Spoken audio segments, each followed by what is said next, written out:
Welcome back, students and YouTubers. Today we're doing an abstract study on value and form using oil pastels. So what did we learn the other day when we did this? What's a technique of scribbling, but is more controlled? It's scumbling. That's right, it's a controlled scribble, a scumble. All right, what's another technique? It is not light pressure, although we will use it. Thinking, sounds like a woodpecker. All right, it's stippling. Good job, guys. Okay, so that's stippling. All right, so what are the two visual elements we are going to focus on today? Value and form. Okay, so we have 4 options of paper. We chose black today. And because we chose black, you're going to use a white pastel. If you have a different color, you can use a pencil or any other light pastel to help you draw. We are trying to find shapes that work for us.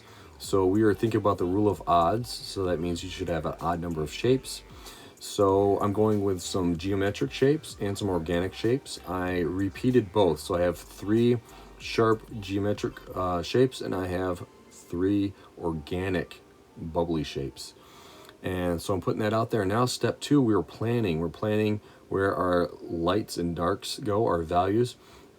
And what I want you guys to do is when your shapes touch, where they touch, I want light and dark to meet. And that's really going to help sell the whole idea of form, making that three-dimensional image.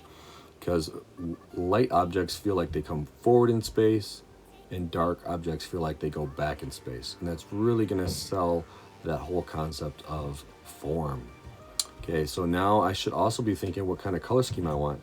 Do I want warms, which is what I ended up going with, like yellow, red, orange, or do I want cools, or do I want analogous colors, 3 colors on the color wheel next to each other, or do I want to just use haphazard colors? So here we're scumbling in a base layer. I usually start with light first, and after the light I am scumbling in some yellow orange and continue with that. Remember, I am trying to keep an eye on my chosen color scheme value placement, so keep that in mind. We are adding a dark purple in the center here just to give like a dark point of interest in the form here. All right, remember we're doing light pressure. If you feel paper when you're blending and not smoothness, then that means you didn't have enough oil. So try to be aware of how much oil you're sensing and keep adding more. You can always add more, and you can even take out some. So we'll talk about that here in a second. So we're adding some dark colors here and just scumbling those in there, keeping an eye on the value range. We're going to take a paper towel and fold it up into like a wedge, kind of like a Q-tip. We're using a soft, gentle, circular motion to blend the colors together. And we'll keep on blending those in there, starting with the light area and then blending to the dark. And when you start in the light area and blend to the dark, your colors are not going to muddy up. So also use a paper towel, because if you use your fingers, which I do here or there, you get muddy fingers and you can accidentally ruin some other areas on your work.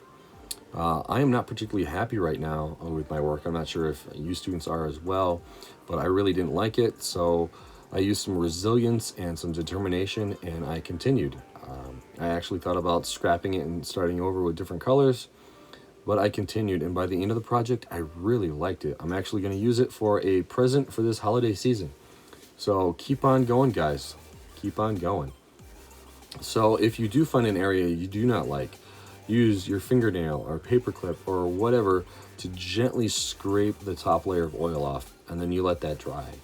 And after that dries, you can add another layer of oil and blend that in.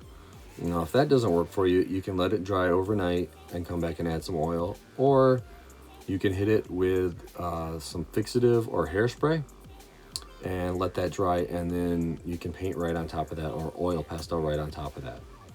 So just continue with that. We are adding color, keeping an eye on where our values and our forms are, adding another section with white and then yellow, orange, and red.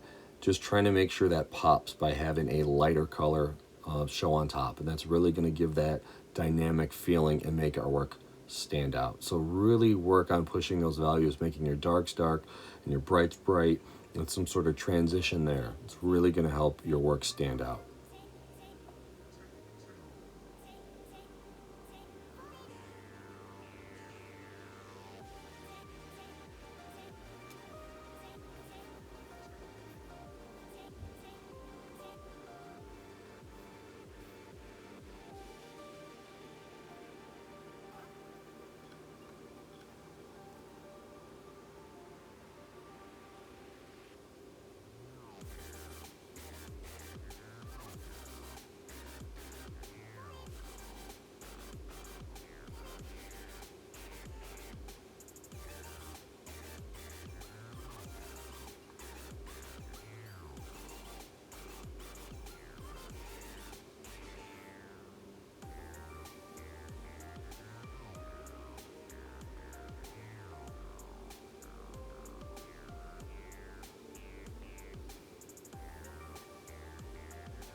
All right, guys, here we are towards the end.